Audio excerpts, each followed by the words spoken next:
Modern couple part 35. మహా లాగిపెట్టి కొడుతుంది అక్కీని.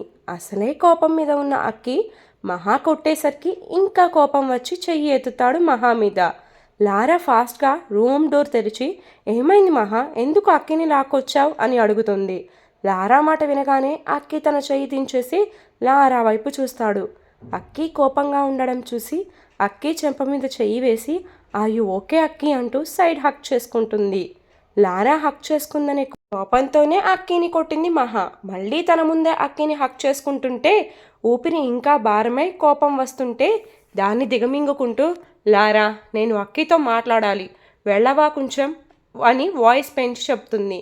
మహా వాయిస్లోని బేస్ ఎక్కువ అయ్యేసరికి లారాకి ఎందుకో తేడాగా అనిపించి ఓకే అంటూ అక్కీ చెంప మీద నిమురుతూ మళ్ళీ వస్తాను అని బయటకు వెళ్తుంది. మహా కొట్టిన చోటనే పద్దాకలా లారా తడుముతుంటే అక్కీకి నొప్పి పుట్టిన దిగమింగుకొని లారా వెళ్లే వైపు చూస్తాడు. లారా వెళ్ళగానే మహా అక్కీ ముందుకు వచ్చి నుంచొని, నువ్వు మారవా అక్కీ, అమ్మాయిని ఫ్లర్ట్ చేయడం తప్ప నీ లైఫ్లో ఇంకేం చేయవా? అక్కీ కోపంగా మహా గొంతు పట్టుకొని, అసలు ఎవరు రైట్ ఇచ్చారో నన్ను కొట్టడానికి? చాలాసార్లు నేను సహించాను మహా, ఇప్పుడు నేను ఊరుకోను, ఎందుకు కొట్టావు నన్ను అంటూ తన మెడని గట్టిగా నొక్కుతాడు. గొంతులో ఊపిరి భారం అవుతుంటే గాలి పీల్చుకోవడానికి ఊపిరి అందకపోతుంటే మహా గించుకుంటుంది. అక్కీ తన పట్టు బిగిస్తున్నాడు తప్ప వదులు చేయడం లేదు. నొప్పి పెరుగుతుంటే ఇంకేం చేయలేక ఏడుస్తుంది మహా. మహా నొప్పిని తాళలేక ఏడుస్తుంటే తన బాధ అర్థమయ్యి వెంటనే వదిలేస్తాడు అక్కీ. ఇంకొక క్షణం ఉన్నా తన ప్రాణం పోతుంది అనుకున్న టైంలో మహాకి ఊపిరి అందుతుంది. గట్టిగా ఊపిరి పీల్చుకొని రొప్పుతుంది. మహా ఎంతసేపటికి మామూలు మనిషి అవ్వలేకపోతుంది. గొంతు మొత్తం మంటగా అనిపిస్తుంటే వెక్కి వెక్కి ఏడుస్తుంది. అప్పటి వరకు మహా మీద కోపంగా ఉన్న అక్కీ మహా అలా వెక్కుతూ ఏడుస్తుంటే భయంగా ఆమెను పట్టుకొని మహా మహా అని పిలుస్తాడు. మహా మామూలు మనిషి అవ్వలేకపోతుంది. మహా మహా అని తనకు వస్తున్న కన్నీళ్ళని తుడుచుకుంటూ పిలుస్తాడు అక్కీ. అక్కీ వాటర్ ఇవ్వు అంటూ నెమ్మదిగా చెప్తుంది. మహాకి నీళ్లు తాగించి తన గొంతుని నిమురుతూ ఉంటాడు అక్కీ. ఎప్పటికో మహా మామూలు మనిషి అవుతుంది. మహా మొహాన్ని చేతుల్లోకి తీసుకుని, సారీ మహా, నువ్వు ఎందుకు నాకు కోపం తెప్పించావు, చూడు ఎలా చేశాను అని ఏడుస్తాడు. అక్కీ తన కోసం బాధపడుతుంటే మహాకి కూడా తెలియకుండానే కన్నీళ్లు వస్తాయి. మహా కన్నీళ్లను తుడుస్తూ సారీ మహా అంటూ హక్ చేసుకుంటాడు. అక్కీ తన కోసం ఫీల్ అవుతుంటే కొత్తగా అనిపించి అతన్ని గట్టిగా హక్ చేసుకుంటుంది మహా కూడా. మహా చాలా గిల్టీగా ఉంది. మహా, నాకు ఎందుకురా నాకు కోపం తెప్పించావు, అసలే నువ్వు దెబ్బ తగిలి నరకం అనుభవిస్తున్నావు, ఇప్పుడు నా వలన ఈ దెబ్బ అంటూ వెక్కిళ్ళి పెడుతూ చిన్నపిల్లోడిలా ఏడుస్తాడు అక్కీ మహా ముందు. అక్కీ ఏడుస్తుంటే మహాకి ఊపిరి ఆగిపోయినట్టుగా అనిపించి అక్కీని తన ఎదురుగా కూర్చోపెట్టుకొని తదేకంగా అతన్నే చూస్తుంది. అక్కీ తెల్లటి చెంప మీద ఎర్రగా తన వేళ్ళ అచ్చులు కనిపించడంతో అయ్యో బాగా గట్టిగా కొట్టానేమో అనుకుంటూ అక్కీ బుగ్గ నిమురుతుంది. నొప్పితో హా అని అరుస్తాడు అక్కీ. అక్కీ నొప్పిగా ఉందా అంటూ మహా ఏడుస్తూ అతని బుగ్గ మీద ముద్దు పెడుతుంది. మహా పెదవులు తన చెంపని తాకగానే అతని పెదవుల్లో నవ్వు వచ్చి చేరుతుంది. అక్కీ స్మైల్ చూస్తుంటే తన ప్రపంచం మొత్తం కూడా ఆ నవ్వే అన్నట్టుగా అనిపిస్తుంది మహాకి. అక్కీని సంతోషపెట్టాలనుకుని అక్కీ మొహం మొత్తం ముద్దులు పెడుతుంది. మహా పెదవులు తాకిన ప్రతి చోట పరవశంగా అనిపిస్తుంది అక్కీకి. మహా కన్నీళ్లలో ఆమె స్పర్శలో ఆమె ప్రేమ అర్థమవుతుంటే మహా నడుము చుట్టూ చెయ్యి వేసి అతని మీదకు లాక్కుంటాడు. అక్కీ అలా చేస్తాడని ఊహించని మహా అక్కీ గుండెల మీద పడుతుంది. అక్కీ గుండె చప్పుడు వింటుంటే ఏదో తెలియని అనుభూతి కలుగుతుంది మహాకి. ఈ గుండె చప్పుడు ఎప్పటికీ నేనే అవుతాను అక్కీ అంటూ ముద్దు పెట్టుకుంది మహా. మహా మనసులో మాటలు వినిపించినట్టుగా ఈ గుండె ఎప్పటికీ నీకోసమే కొట్టుకున్నట్టుగా ఫీల్ అవుతాడు అక్కీ. మహా గొంతు పట్టుకొని నులిమినప్పుడు తన చేతి వేళ్ళు స్పష్టంగా కనిపిస్తుంటే మహా మెడ మీద ముద్దు పెట్టుకుంటాడు అక్కీ. అక్కీ ఫేస్ చేతుల్లోకి తీసుకొని గాయం చేసి మందు పూస్తున్నావేరా అంటూ ఏడుస్తుంది మహా. మహా ప్లీజ్ ఏడవకు, నాకు గుండెల్లో మెలిపెట్టినట్టు ఉంది, ఏడవకు మహా అంటూ కన్నీళ్లను తుడుస్తాడు అక్కి. అక్కి తన కోసం బాధపడుతుంటే ఎంతో ఆనందంగా అనిపించి అక్కి పెదవులని లైట్గా టచ్ చేసి వదులుతుంది మహా. మహా అలా చేయగానే షాక్ అవుతాడు అక్కి. తనకి ఇంకా కావాలి అనిపించి మహా పెదవులని తన ఫింగర్స్తో టచ్ చేస్తాడు. మహా మైకంలో మునిగిపోయి అక్కి భుజంని గోళ్లతో ఘాట్లు పెడుతుంది. మహా ఫీలింగ్స్ అర్థమైన అక్కి మహా పెదవులని అందుకుంటాడు. అక్కి తన పెదవుల్ని అందుకొని ఇష్టంగా తనని తాకుతుంటే మహాకి కూడా మైకం కమ్మి ఇంకా ఇంకా తనకి సహకరిస్తుంది. అక్కి మహాకి ఇది తొలి ముద్దు. మన అక్కి గారికి ఎన్నో అయ్యాయి కూడా లెక్కలేదు, కానీ మన మహాకి అక్కికి కలిపి ఇది తొలి ముద్దు కదా, రెండో ముద్దు కదా అనుకుంటున్నారా? మహాకి ఇష్టంగా సహకరిస్తుంది కాబట్టి ఇది వాళ్ళిద్దరికీ తొలి ముద్దు. మహా తేనెలూరే పెదవులు ఇష్టపూర్వకంగా ఇస్తుంటే ఆమె అదరాలని వదలాలని అనిపించక గాఢంగా ముద్దు పెడతాడు అక్కి. అక్కి చూపిస్తున్న ప్రేమని తట్టుకోలేకపోతున్నా అలానే అక్కికి సహకరిస్తుంది మహా. అక్కికి ఎంతకీ తీయటి పెదవుల్ని వదలాలనిపించక ఇంకా ఇంకా తన ఊపిరిని ఆమె ఊపిరితో కలిపేస్తున్నాడు. ఇంకా తాపం ఎక్కువ అవుతుంటే మహా నడుముని ప్రెస్ చేస్తుంటాడు. మహాకి అర్థమవుతుంది అక్కి ఇంకా ఏదో కోరుకుంటున్నాడని. అలానే ఉంటే ఇక్కడ ఏదో చేస్తాడని నెమ్మదిగా అక్కి జుట్టులో నుండి వేళ్లు వదులు చేస్తుంది. మహా పెదవులని వదులు చేస్తుంటే ఇంకా ఇంకా బిగిస్తాడు తన పెదవులని అక్కి. మహా వల్ల అవ్వదు అని ఇంకా అక్కిని తన పెదవులకి అప్పగించేస్తుంది. అక్కి మహా ఎంతసేపటికి డోర్ తీయకుండా ఉండేసరికి లారాకి భయం వేసి డోర్ని తడుతుంది. ఆ శబ్దానికి వెంటనే మహాని వదిలేస్తాడు అక్కి. మహా అక్కికి ఊపిరి భారం అవుతుంటే ఆయాసపడుతుంటారు ఇద్దరు. లారా గట్టిగా తలుపులు బాదుతుంటే బోల్ట్ వదులు అయ్యి ఓపెన్ అవుతుంది. లారా రూమ్ డోర్ చూసి లోపలికి రాగానే ఇద్దరి మొహాలు చెమటలతో తడిసి ఉండడం, ఊపిరి భారంగా పీల్చుకోవడం చూసి ఏదో జరిగిందని అనుమానంగా చూస్తుంది. లారాని అక్కడ చూడగానే అక్కి రూమ్లో నుండి బయటకు వెళ్ళిపోతాడు. మహా ఒక్క క్షణం ఆలోచనల్లో మునిగిపోతుంది. అక్కి ఊపిరి ఆడనివ్వకుండా ముద్దు పెట్టుకోవడం గుర్తు వచ్చి అక్కికి కూడా నా మీద లవ్ ఉంది, అయితే వెంటనే అక్కికి తన ప్రేమని చెప్పాలి అని అక్కి కోసం వెళ్తుంటే లారా మహాని పిలుస్తుంది. ఇప్పుడే వస్తాను అంటూ అక్కి కోసం వెళ్తుంది మహా. అక్కి ఆగు అంటూ అతన్ని పిలుస్తుంది మహా. అప్పటికే అక్కి వాళ్ళిద్దరి మధ్య జరిగిన దానికి తెగ ఆలోచిస్తాడు. నేను చాలా తప్పు చేశాను. ఈ విషయం మహా బాయ్ ఫ్రెండ్కి తెలిస్తే ఇంకేమన్నా ఉందా, వాళ్ళిద్దరి మధ్య డిస్టర్బెన్సెస్ వస్తాయి అని ఆలోచిస్తాడు. అప్పుడే మహా పిలుపుతో వెనక్కి తిరిగి మహా ముందుకు వెళ్ళి, సారీ మహా, ఈ విషయం మర్చిపో, నీ బాయ్ ఫ్రెండ్కి తెలిస్తే ఫీల్ అవుతాడు అని లొడా వాగుతాడు. ఎంతో ఆశగా తన ప్రేమని తెలపాలి అనుకుంటే అక్కి మాట్లాడిన మాటలు వినగానే కళ్ళల్లో నీళ్లు ఉబికి వస్తాయి మహాకి. తన గుండె ఆగిపోయిందేమో అన్నంత బాధ తనకి వస్తుంటే కళ్ళు తిరిగి పడిపోతుంది మహా. ఎంతో ఆశగా అక్కిని ప్రేమిస్తున్న విషయం చెప్పడానికి వస్తే పిచ్చి పిచ్చిగా వాగి మహాకి ఏడుపు తెప్పిస్తాడు. అక్కిని ఫేస్ చేసే ధైర్యం లేక వెంటనే ఐ హేట్ యు అక్కి అని చెప్పి తన క్యాబిన్కి వెళ్ళింది. ఇప్పుడు నేనేమన్నా ఐ లవ్ యూ చెప్పానా, హేట్ యూ చెప్పి వెళ్ళింది? పిచ్చి నాకు కాదు, తనకి. ఎప్పుడు ఎలా మాట్లాడుతుందో తనకే తెలియదు అని మహాని తిట్టుకుంటూ తన వర్క్ ప్లేస్కి వెళ్ళిపోతాడు అక్కి. మహా ఏడుస్తూ తన క్యాబిన్కి వెళ్ళింది. లారా మహా రావడం చూసి ఆమెని మాట్లాడించడానికి ట్రై చేస్తుంది. కానీ మహా రూమ్లోకి రాగానే ఏడవడం చూసి సైలెంట్ అయింది. అసలు రూమ్లో ఏం జరిగింది?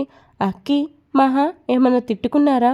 మహా ఏడ్చేంత వాళ్ళిద్దరి మధ్యలో ఏం జరిగింది? మహాని అడుగుదామా? ఏ రైట్ ఉందని వాళ్ళిద్దరి మధ్య ఏం జరిగిందో అడగగలను? మేమిద్దరం జస్ట్ ఫ్రెండ్స్ మాత్రమే. అలా అని ఆమె లైఫ్లో ఏం జరిగిందో, ఎవరితో ఏం మాట్లాడుతుందో తెలుసుకునే అధికారం నాకు లేదు. ఇక ఈ విషయం మర్చిపోతే బెటర్ అనుకొని ల్యాప్టాప్ తీసుకొని వర్క్ చేస్తుంది లారా. మహా ఏడ్చి మొహమంతా ఎర్రగా అయిపోతుంది. లంచ్ టైం అయినా కూడా మహా ఏడుస్తూనే ఉండడంతో లారాకి ఏం చేయాలో తోచదు. ఇప్పుడు ఎలా? మహాని పిలవాలి అని సంకోచిస్తూనే ఆమె భుజం మీద చెయ్యి వేసింది. లారా చెయ్యి ఆమెకి తగలగానే కళ్ళు తెరిచి లారాని చూసింది. లారాని చూడగానే అక్కిని హక్ చేసుకోవడం గుర్తొచ్చి కోపంతో ఆమె చెయ్యిని నెట్టేస్తుంది. మహా ఎందుకు అలా చేసిందో అర్థం అవ్వక కన్సర్న్గా మహా నువ్వు బానే ఉన్నావా అని అడుగుతుంది. అస్సలు బాలేను, నీ వల్లే ఇలా అయ్యాను. నా అక్కితో రొమాన్స్లో తేలిపోతున్నావు. నేనెలా బాగుంటాను? ఈరోజు నేను ఏడవడానికి కారణం నువ్వే అని మనసులో లారాని బాగా తిట్టుకుంటుంది మహా. మహా ఏం ఆలోచిస్తుందో అర్థం అవ్వక, మహా నువ్వు బాగానే ఉన్నావా అని మళ్ళీ అడుగుతుంది లారా. లారాని చూస్తేనే కోపం పెరిగిపోతుంది మహాకి. మళ్ళీ వచ్చి బాగానే ఉన్నావా అంటుంటే బీపీ పీక్స్కి వెళ్ళిద్దేమో అని కూల్ అవుతూ, లారా నాకు కొంచెం దూరంగా ఉంటే నీకు నాకు ఇద్దరికీ బెటర్ అని కోపంగా చెప్పింది. మహాని ఫ్రెండ్లా కాకుండా సిస్టర్లా చూసింది లారా. అలాంటి మహా ఈరోజు తనతో అలా హార్ష్గా మాట్లాడుతుంటే తట్టుకోలేక బాధగా అక్కడి నుండి బయటకు వస్తూ మళ్ళీ వెనక్కి తిరిగి మహా అని పిలుస్తుంది. మహా తల పట్టుకొని నువ్వింకా వెళ్ళలేదా తల్లి అని విసుగ్గా మాట్లాడింది. మహాని చూస్తూ సైడ్ స్మైల్ చేసి వెళ్ళిపోతాను మహా, కానీ నన్ను ఒక 2 మినిట్స్ మాట్లాడనివ్వు. ముందుగా నీకు సారీ, నేను ఇప్పటి వరకు నిన్ను ఇబ్బంది పెట్టే పని చెయ్యలేదు. ఏ రోజు రెస్పెక్ట్లెస్గా మాట్లాడలేదు. ఈరోజు నువ్వు బాధపడుతుంటే నా సొంత సిస్టర్ బాధపడుతుందే అని ఫీల్ అయ్యాను. మళ్ళీ అంతలోనే సిస్టర్ అని నేను అనుకుంటే కాదు, నువ్వు అనుకోవాలని నీకు దూరంగా ఉన్నాను. ఎంత నిన్ను మాట్లాడించకూడదు అనుకున్నా నా మనసు నువ్వు ఏడుస్తుంటే చూడలేకపోయింది. మార్నింగ్ నుండి ఏడుస్తూనే ఉన్నావు. కనీసం ఏమైనా తింటే నార్మల్ అవుతావేమో అని లంచ్ చేద్దామని పిలవడానికి వచ్చాను. కానీ నువ్వు చాలా డిస్టర్బ్ అయ్యావని నాకు తెలియక నిన్ను విసిగించేశాను. సారీ అంటూ వెళ్ళిపోతుంది. లారా మాటలు అన్నీ విన్నాక మహాకి బాధగా అనిపించింది. నేను అనవసరంగా లారాని అరిచానే, మన బంగారం మంచిదే అయితే ఎదుటి వాళ్ళని అనడం ఎందుకు అన్నట్టు అక్కీయే ప్లేబాయ్ కాకుండా ఉంటే లారా ప్రొసీడ్ అవ్వదుగా. ఇందులో లారా తప్పేం ఉంది? మేము ఇద్దరం భార్యాభర్తలని ఎవరికీ తెలియదుగా. తెలిస్తే లారా అక్కితో అలా చేసేది కాదేమో. ఇక్కడ లారాని అక్కిని నిందించే కన్నా అక్కిని ఎప్పటికీ అంటిపెట్టుకుని ఉండి మార్చుకోవడం బెటర్.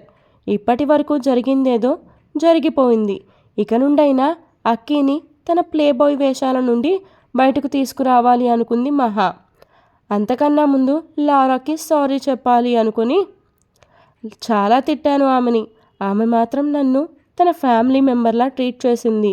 ఇప్పుడే లారాకి సారీ చెప్పాలి అని లారా కోసం ఆఫీస్ మొత్తం తిరుగుతుంది మహా. లారా క్యాంటీన్లో ఉందని గీతిక చెప్పడంతో క్యాంటీన్కి వెళ్ళింది. లారా ఆర్డర్ ఇచ్చిన భోజనం తీసుకొని టేబుల్ మీద కూర్చుంది. మహా ఎదురుగా వచ్చి కూర్చొని ఆమెనే చూస్తుంది. తన ఎదురుగా ఎవరు కూర్చున్నారా అని తల ఎత్తి చూసింది లారా. మహాని చూడగానే చిన్న స్మైల్ ఇచ్చి భోజనం నోట్లో పెట్టుకుంది. సారీ లారా, నేను చాలా తప్పుగా మాట్లాడాను. నువ్వు మాత్రం నన్ను నీ ఓన్ ఫ్యామిలీలా చూసావు. నేనే నోటికి వచ్చినట్టు నిన్ను ఇబ్బంది పెట్టాను అంటుంది మహా. లారా నవ్వుతూ ఇట్స్ ఓకే మహా, ఇంకా దాని గురించి వదిలే, ప్లేట్ తెచ్చుకో, షేర్ చేసుకుందాం లంచ్ని అంటుంది. మార్నింగ్ నుండి నువ్వు చాలా బాధలో ఉన్నావు అసలే అంటుంది. అన్ని మాటలు అన్నాక కూడా లారా తనని కేర్ చేస్తుంటే కన్నీళ్లు బడబడా కారుతున్నాయి మహాకి. మహా ఏడవడం చూసి ఏంటి మళ్ళీ మొదలు పెట్టావా అని కోపంగా అడుగుతుంది. ఆహా అదేం లేదు అంటూ కన్నీళ్లను తుడుచుకొని లారాకి కంపెనీ ఇస్తూ ఆమెతో కలిపి తింది. లారా చాలా మంచిది. తను పెరిగిన కల్చర్ వలన అక్కీతో ఇంటిమేట్ అయింది. ఇక నుండి లారాని అక్కీకి దూరంగా ఉంచాలి. నా అక్కీని కూడా ఎప్పుడు నా చుట్టుపక్కలే ఉంచుకొని నా ప్రేమ అర్థమయ్యేలా చూపించాలి అనుకుంది మహా. ఇక నుండి లారా అక్కీల మధ్య ఈ మహా ఉండాలి అని డిసైడ్ అవుతుంది.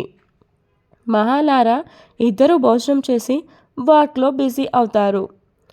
ఆఫీస్ టైం అయ్యేసరికి ఇంటికి వెళ్దామని రెడీ అవుతుంటే ఫోన్ రింగ్ అవుతుంది. ఎవరా అని చూస్తే మానస్ నేమ్ పడుతుంది. మానస్ ఇప్పుడు కాల్ చేస్తున్నాడేంటి? నేను లేట్ చేసే కొద్దీ మానస్ నా మీద ఇంకా ఎక్కువ ఫీలింగ్స్ పెంచుకుంటాడు. నేను అక్కిని ఇష్టపడుతున్న విషయం ఈరోజు చెప్పేయాలి అని డిసైడ్ అయ్యి ఫోన్ లిఫ్ట్ చేసి మానస్ ఈరోజు మనం కలుద్దామని చెప్పింది. మహా నన్ను మాట్లాడనిస్తావా అసలు? చెప్పు మానస్ అంటుంది మహా. నీ హెల్త్ ఎలా ఉంది మహా? బాగానే ఉంది మానస్, నీతో అర్జెంట్గా మాట్లాడాలి, ఇప్పుడే వస్తాను అంటుంది.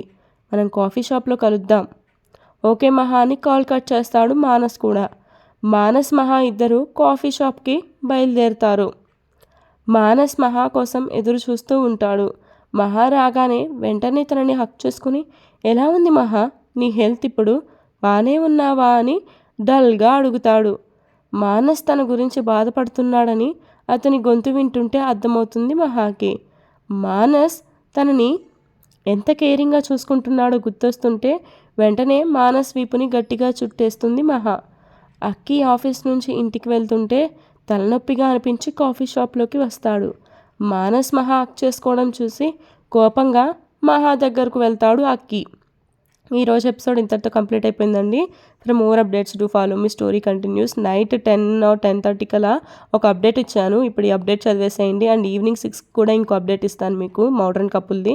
మధ్యలో 2 to 3 మధ్యలో నీతోనే అన్ని స్టోరీ అప్డేట్ ఇస్తాను. ఏందో అబ్బా వీళ్ళ బాధ. అక్కీ బాబు నేను హక్ చేసుకుంటే నీ బాయ్ ఫ్రెండ్ ఫీల్ అవుతాడని వదిలేసావుగా. ఇప్పుడు మహా అతని బాయ్ ఫ్రెండ్ నేగా హక్ చేసుకుంది. ఎందుకో నీకు కోపం. చూద్దాం ఈ అక్కీ బాబు మైండ్లో ఏం ఫీలింగ్స్ రన్ అవుతున్నాయో. For more updates to follow me story continues. And ఈరోజు నుంచి 3 అప్డేట్స్ ఇవ్వాలని ఫిక్స్ అయిపోయిందనమాట. చూస్తాను నేను ఈ ట్రాక్లో మళ్ళీ ఎలా వెళ్ళిపోతానో చూద్దాం. నేనైతే ఈ ట్రాక్ని ఆపాలి అనుకోవడం లేదు. సో కంటిన్యూషన్ చేస్తే 3 అప్డేట్స్ అయితే ఇస్తాను చెప్పిన టైమింగ్కి. అయితే మార్నింగ్ 10కే ఇవ్వాలి మోడర్న్ కపుల్, కాకపోతే లేట్ అయిపోయింది. రేపటి నుంచి అయితే ఈరోజే ప్రిపేర్ చేసుకుంటాను రేపు ఇవ్వాల్సిన అప్డేట్ అని నేను ప్లానింగ్ చేసుకున్నా. మళ్ళీ నా ప్లాన్స్ ఎంతవరకు సక్సెస్ఫుల్ అవుతాయో తెలియదు. And bye bye, love you all.